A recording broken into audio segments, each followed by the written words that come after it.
Every few years, the honour roll of fine Australian wine is revised and updated.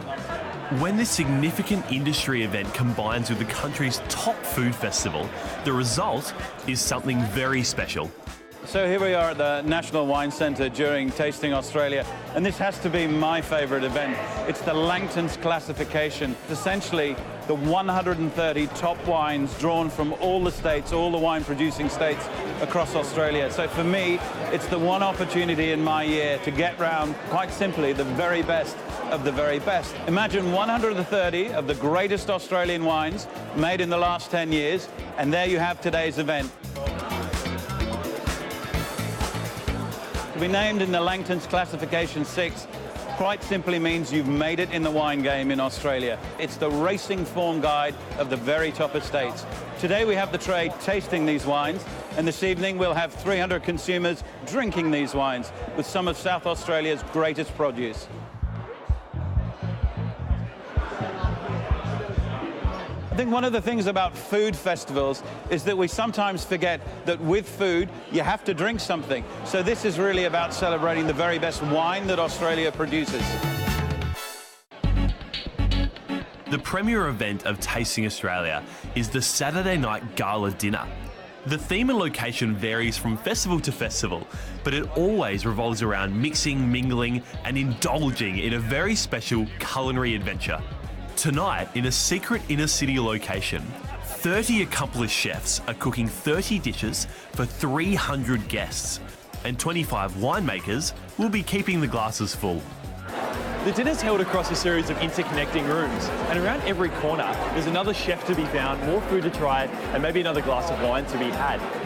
It's not a sit-down dinner like you might expect. I'm loving it. It's about bringing people together, and I love this format where people are just finding their own place. Bottles of wine are being opened in different places. There's only one bottle on some occasions.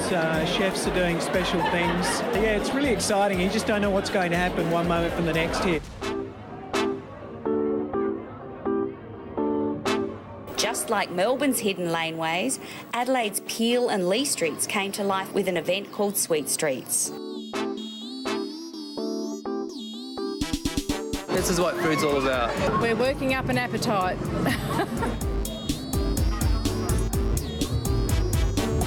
Peel and Lee Streets lay side by side and are already home to some of our best bars and restaurants. But for one night only, they became the venue to play after dark, with delectable desserts and ever so cool cocktails. Cupcakes, sweets, they're having everything. We don't know if it was all the sugar, but things were certainly buzzing.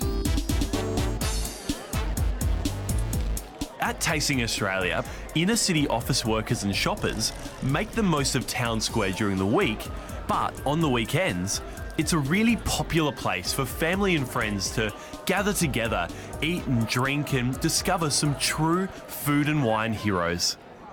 Whether you love to cook or just consume, there's so many things at the festival here to inspire and delight. We do food and wine so well here in South Australia, so why not take the plunge, immerse yourself in our wonderful food culture.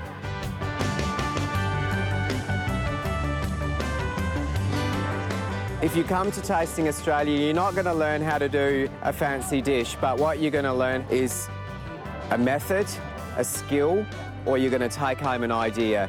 We're grassroots, and that's what we're giving you, a real experience and a real memory. And we want you at our table. We don't want you to just wander around. We're inviting you into people's own restaurants, establishments, cellar doors as a guest.